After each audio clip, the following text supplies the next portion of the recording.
የመድፈኞቹ ወሳኙ የተከላካይ ስፍራ ተጫዋች ዊሊያም ሳሊባንና ሪያል ማድሪድን የተመለከተ ወሳኝ መረጃ ዛሬ ወጥቷል። ዊሊያም ሳሊባ ከሪያል ማድሪድ ጋር እየተነጋገረ ነው የሚሉ መረጃዎች አፈትልከው ወጥተዋል። ዛሬ ከምንመለከታቸው ጉዳዮች አንዱ ነው። ሌላኛው የመድፈኞቹ ወሳኝ ተከላካይ ጁሪየን ቲምበር ለከነጎዲያው የፓሪስ ሰን ዠርሜን ጨዋታ ይደርሳሉ የሚለውን አሰልጣኝ ሚኬል አርቴታ ተጠይቀው ምላሽ ሰጥተዋል። በርካቶችን ግራ ጋባ ያለ ጉዳይ ነው። ጁሪየን ቲምበር የገጠመው ነገር ምንድነው? አርሰናል ከሪያል ማድሪድ ተጫዋች ለማስፈረም ይፈልጋል። እነዚህን ጉዳዮች አብረን እንመለከታለን። ሰላም ጤና ይስጥልኝ ውድ አድማጭ ተመልካቾች፣ እንደምናችሁ አብርሃም ፍቅሬ ነኝ። የዕለቱን ወሳኝ መረጃ ወደ እናንተ ለማድረስ የስቱዲዮ ሰዓቴን አክብሬ ተገኝቻለሁ። በነገራችን ላይ በርካቶቻችሁ የዩቲዩብ ቻናሌን ትከታተላላችሁ፣ ነገር ግን ሰብስክራይብ አላደረጋችሁም። እስኪ አንድ ጊዜ ሰብስክራይብ በማድረግ ቤተሰብ እንድትሆኑ በአክብሮት ልጋብዛችሁ። እንደዚሁም ደግሞ ቪዲዮ ከመጀመሩ በፊት እንደተለመደው ለበርካቶች እንዲደርስ ላይክ በማድረግ ጀምሩ። ከዊሊያም ሳሊባ ጉዳይ ጀምረን እስኪ በርካታ ጉዳዮችን እንመልከት።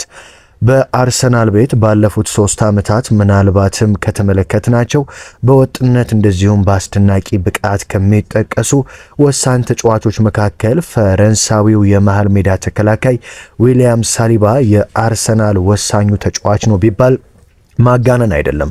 በተለይም ባለፉት ዓመታት አርሰናል በመከላከሉ ረገድ እጅግ ሶሊድ እና ወይም ጠጣር እንዲሆን በማድረግ ትልቅ ግልጋሎትን ለመድፈኞቹ የሰጠ አርሰናል ብዙ ግብ እንዳይቆጠርበት ማድረግ የቻለ ድንቅ ተከላካይ ነው። ዊሊያም ሳሊባ በአርሰናል ቤት እንግዲህ በደጋፊዎችም የሚወደድ ተጫዋች እንደሆነ ይታወቃል። ታዲያ የሪያል ማድሪድ ክለብ በዚህ ተጫዋች ላይ አይኑን ከጣለ ሰንበትበት እንዳለ ይታወቃል። ለወትሮም በርካታ ከዋክብት ሪያል ማድሪድ ሲጠራቸው እምቢ ማለት ይቸገራሉ። ምክንያቱም ደግሞ ሪያል ማድሪድ በአውሮፓ መድረክ ያለው ገናና ስምና ንግስና ተጫዋቾች ይህንን ነጭ ማሊያ ለብሰው ለመጫወት ከፍተኛ ጉጉት እንዲያድርባቸው ያደርጋል። ስለዚህ የሳሊባና የሪያል ማድሪድ ጉዳይ በርካታ የአርሰናል ደጋፊዎችን ያስጨነቀ ጉዳይ ነው። ዊሊያም ሳሊባ ከዚህ በፊትም በመሃል ሜዳ ተከላካይነት በህይወት የምታደንቀው ተጫዋች ማን ነው ተብሎ ሲጠየቅ የሪያል ማድሪዱ የመሃል ሜዳ ተከላካይ የነበረውን ሰርጂዮ ራሞስ ለኔ የምንጊዜም ምርጡ ተከላካይ ነው ሲል ይናገራል። እንደዚሁም ደግሞ ከአርሰናል ውጪ ለኔ የሚመጥነው ክለብ ብቻ ብሎ የሚያስበው ሳሊባ ሎስ ብላንኮቹን እንደሆነ ይታወቃል። ስለዚህ ከአርሰናል ውጪ ዊሊያም ሳሊባ ከሄደም ሊሄድ የሚችለው ወደ ሪያል ማድሪድ እንደሆነ ይታወቃል ማለት ነው። ሪያል ማድሪዶች እንግዲህ አሁን ላይ የሊቨርፑልን ተከላካይ አሌክሳንደር አርኖልድን ማስፈረማቸውን ዛሬ በይፋ ካረጋገጡ በኋላ ትኩረታቸውን በሙሉ ወደ ዊሊያም ሳሊባ እንዳደረጉ ፋብሪዚዮ ሮማኖን ጨምሮ በርካታ የአውሮፓ ትልልቅ ሚዲያዎች መዘገብ ጀምረዋል። ዊሊያም ሳሊባም ከሪያል ማድሪድ ጋር በንግግር ላይ እንደሆነ ነው እየተሰማው። ይህም እንግዲህ በርካቶችን እያነጋገረ ያለ ጉዳይ ነው። በነገራችን ላይ የሊቨርፑሉ ተከላካይም አሌክሳንደር አርኖልድ ሊቨርፑልን አለቅም እያለ ለበርካታ ጊዜያት ይናገር ነበረ። በመጨረሻም ግን አሌክሳንደር አርኖልድ ዛሬ እንዳሳወቀው ከሆነ በመጨረሻም 20 የሊቨርፑል ዓመታቶች ተጠናቀዋል፣ ከሊቨርፑል ጋር ለመለያየት ከጫፍ ደርሻለሁ ሲል ዛሬ በይፋ ማሳወቁ ተረጋግጧል። አሌክሳንደር አርኖልድ እንግዲህ በቪዲዮ ባሰራጨው መልእክት ለሊቨርፑል ያለኝ ፍቅር መቼም አይጠፋም ያለ ሲሆን የስንብት መልእክቱን ሊቨርፑልን ከ20 ዓመታት በኋላ መልቀቁን እርግጥ መሆኑን እንግዲህ በአሰራጨው ቪዲዮ አሳውቋል ማለት ነው። አርኖልድ ለደጋፊው ባስተላለፈው የስንብት መልእክትም ይህ በህይወቴ የወሰንኩት ከባድ ውሳኔ ነው ያለ ሲሆን ሊቨርፑል ሙሉ ህይወቴ ነበር፣ ለክለቡ ያለኝ ፍቅር በጭራሽ አይጠፋም፣ በጣም አመሰግናለሁ ሲል ተደምጧል። ታዲያ ሊቨርፑልን እንደሚለቅ ያሳወቀው አሌክሳንደር አርኖልድ ቀጣይ ማረፊያው ሪያል ማድሪድ እንደሆነ ይታወቃል። በነጻ የዝውውር መስኮት ነው ሪያል ማድሪድን የሚቀላቀለው። ከመጪው ሐምሌ ወር ጀምሮ የሪያል ማድሪድ ይፋዊ ተጫዋች እንደሚሆን ይጠበቃል። ታዲያ ይህንን ያረጋገጡት ሪያል ማድሪዶች አሁን ደግሞ ሙሉ ትኩረታቸውን ወደ ዊሊያም ሳሊባ አዙረዋል። ዊሊያም ሳሊባንም በውስጥ ለማግባባት እንግዲህ ንግግሮች እያደረጉ እንደሆነ ነው የተሰማው። ዊሊያም ሳሊባ በበኩሉ ከአሰልጣኝ ሚኬል አርቴታ ጋር በነበረው ቆይታ በአርሰናል ቤት መቆየት እንደሚፈልግ ከተናገረ በኋላ ነገር ግን በአርሰናል ቤት ዋንጫ ማሳካት እንደሚፈልግና አርሰናል የዋንጫ ቡድን መሆኑን እንዲያሳየው እንደሚፈልግ ለአሰልጣኝ ሚኬል አርቴታ ቃል በቃል እንደነገራቸው ተረጋግጧል። ዊሊያም ሳሊባ ለአርቴታ ምንድን ያላቸው? በአርሰናል ቤት መቆየት እፈልጋለሁ፣ ነገር ግን በአርሰናል ቤት ዋንጫዎችን ማሳካት እንደምችል ክለቡ እንዲያረጋግጥልኝ እፈልጋለሁ። ዋንጫዎችን ማሳካት እፈልጋለሁ። ያ የማይሆን ከሆነ ግን አርሰናልን ለመልቀቅ እገደዳለሁ ሲል እንግዲህ ለአርሰናል በይፋ እንዳሳወቀ ነው የተሰማው ማለት ነው። እንደ በርካታ ምንጮች መሰረት ሳሊባ አርሰናልን የመልቀቅ ፍላጎት ካለው መቀላቀል የሚፈልገው ብቸኛው ክለብ ሪያል ማድሪድ ነው። ሆኖም ተጫዋቹ ግን በአሁኑ ሰዓት አርሰናልን ለመልቀቅ ፍላጎት እንደሌለው ተነግሯል።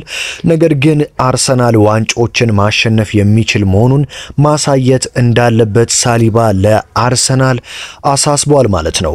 በሌላ መረጃ የመድፈኞቹ የተከላካይ ስፍራ ተጫዋች ጁሪያን ቲምበር በጉዳት ምክንያት ከሮቡ የፓሪስ ሰን ጀርሜን ጨዋታ ውጪ ሊሆን እንደሚችል ምንጮች እየጠቆሙ ይገኛሉ። እንደምታስታውሱት አርሰናል ሙሉ ቋሚ ይዞ በገባበት የቦርንማውዙ የእንግሊዝ ፕሪሚየር ሊግ ጨዋታ ጁሪያን ቲምበር ብቻ ነበረም ሳይሰለፍ እንግዲህ በቤንችም ላይ ሳይቀመጥ ጨዋታውን ከውጭ ሆኖ ሲመለከት የነበረው ጁሪያን ቲምበር ምን እንደገጠመው ለአሰልጣኝ ሚኬል አርቴታ ተጠይቀው ነበር። አሰልጣኝ ሚኬል አርቴታ ጁሪያን ቲምበር ምን እንደገጠመው አልነግራችሁም፣ ነገር ግን ዛሬ ከኛ ጋር መሆን አልቻለም ያሉ ሲሆን ለሮቡ የግማሽ ፍጻሜ የአውሮፓ ሻምፒዮንስ ሊግ ይደርሳል ወይ ተብሎ የጠየቁት ሚኬል አማርቲያን አርቴታ እሱንም ልነግራችሁ አልችልም፣ ነገር ግን ሊደርስ ይችላል ላይደርስም ይችላል ሲሉ አንጠልጥለው እንግዲህ ምላሽ ሰጥተዋል።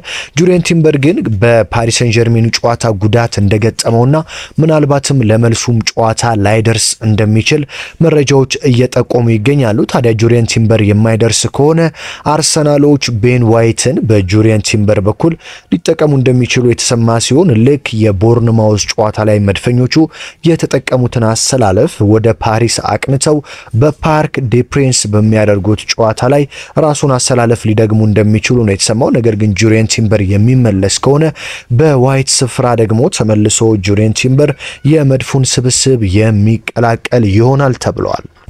የመድፈኞቹ አምበል ማርቲን ኦዲጋርድ አምበልነቱ ለዲክላን ራይስ እንዲሰጥ የኤምኦቲዲ ተንታኝ ማርክ ላውረንስ አርሰናልን አሳስቧል። አርሰናል አርም ባንዱን ከማርቲን ኦዲጋርድ ነጥቆ ለዲክላን ራይስ መስጠት አለበት ሲል ነው ማርክ ላውረንስ የተናገረው። አርሰናል የካፒቴን አርም ባንዱን ከማርቲን ኦዲጋርድ ክንድ መውሰድ አለበት፣ ምክንያቱም ይህ ክንዱ ላይ ያደረገው አርም ባንድ ብቃቱ ላይ ትልቅ ተጽዕኖ የፈጠረበት ይመስለኛል። አርም ባንዱን ከሱ በማንሳት ወደ ቀድሞ ብቃቱ እንዲመለስ ተጫዋቹን ብቃቱን መመለስ ላይ ትኩረት ማድረግ አለበት ብዬ አስባለሁ ያለው ላውረንስ በዚህ ሰዓት አርሰናልን በአምበልነት መምራት ያለበት እንግሊዛዊው ዲክላን ራይስ ነው ሲል ተናግሯል። ከኦዲጋርድ አንስተው በምትኩ ለዲክላን ራይስ አርም ባንድ ማሰሪያውን ከሰጠው ቡድኑን በትክክል መምራት ይችላል። እሱ ዲክላን ራይስ በተለይ በዌስትሃም ቤት ካፒቴን መሆኑን ግምት ውስጥ በማስገባት በእርግጠኝነት አምበል ብታረገው ብቃቱ ላይ ምንም አይነት አሉታዊ ተጽዕኖ እንደማይኖረው አስባለሁ ሲል ላውረንስ የተናገረ ሲሆን ኦዲጋርድ አሁን ያጋጠመው የአቋም መውረድ እንዴት ብቃቱን ማሻሻል እንዳለበት ብቃቱ ላይ እንዲያተኩር አርም ባንዱን ከሱ ነጥቄ ለዲክላን ራይስ እሰጠው ነበር ሲል ነው ማርክ ላውረንስ የተናገረው። በርካቶች አቋሙ እጅግ የወረደውን ማርቲን ኦዲጋርድን እያነሱ አምበልነቱ በመድፉ ቤት ወጥ አቋም እያሳየ ለሚገኘው ዲክላን ራይስ እንዲሰጠው እየጠየቁም ይገኛሉ። በሌላ መረጃ አርሰናል ከሪያል ማድሪድ ወሳኝ ተጫዋች ለማስፈረም ይፋዊ ጥያቄ እንዳቀረበ ተረጋግጧል። ከሎስ ብላንኮቹ ጋር በመጪው የክረምቱ የዝውውር መስኮት ይለያያል ተብሎ የሚጠበቀው ብራዚላዊው ኮከብ ሮድሪጎ በቀጣይ ማረፊያ ቡድን እየፈለገ እንደሆነ ተሰምቷል። በተለይም ሮድሪጎ በሪያል ማድሪድ ቤት ልክ እንደሰራውላቸው ስራ እየተቆጠርኩና እየተከበርኩ አይደለም በሚል ማድሪድን መልቀቅ እንደሚፈልግ የተሰማ ሲሆን ሮድሪጎ በሮያሎቹ ቤት በርካታ ስራዎችን ቢሰራም ከሱ ይልቅ ግን ሎስ ብላንኮ ባንኮቹ ለኪሊያን ኢምፓፔ፣ ለቪኒሲየስ ጁኒየር እና ለጁድ ቤሊንግሃም ከፍተኛ ክብር እንዳላቸው ስለሚሰማው የተሻለ ክብር ወደሚያገኝበት ቡድን ለመቀላቀል ፍላጎት እንዳለው ተሰምቷል። በተለይም ሮድሪጎ ቀጣይ የሪያል ማድሪድ አሰልጣኝ ይሆናል ተብሎ ከሚጠበቀው ዣቪ አሎንሶ ጋር በቀጣይ በክለቡ ስላለው የወደፊት እጣ ፈንታና ቡድኑ ውስጥ ስለሚኖረው ሚና እንደሚነጋገርና ከውይይቱ በኋላ ሮድሪጎ ስለ ቀጣይ ህይወቱ ውሳኔ ያደርጋል ተብሎ እንደሚጠበቅ ነው የተሰማው። ታዲያ አርሰናል በቅርብ ቀናት ውስጥ ሮድሪጎን ከበርናባው ወደ ኤምሬትስ ለማዘዋወር ለክለቡ ሪያል ማድሪድ ይፋዊ የዝውውር ጥያቄን እንደሚያቀርቡ የሚጠበቅ ሲሆን መድፈኞቹ ይህንን ተጫዋች በጥብቅ ይፈልጉታል። ብራዚላዊው የመስመር አጥቂ ከበርናባው ቤት ለማዘዋወር የተጫዋቹ መነሻ የዝውውር ዋጋው ወደ 85 ሚሊዮን ዩሮ የሚጠጋ ሲሆን አርሰናልም ይህንን የዝውውር ገንዘብ በመክፈል ሮድሪጎን ወደ ኤምሬትስ ለማዘዋወር ከፍተኛ ፍላጎት እንዳለው ተዘግቧል ማለት ነው።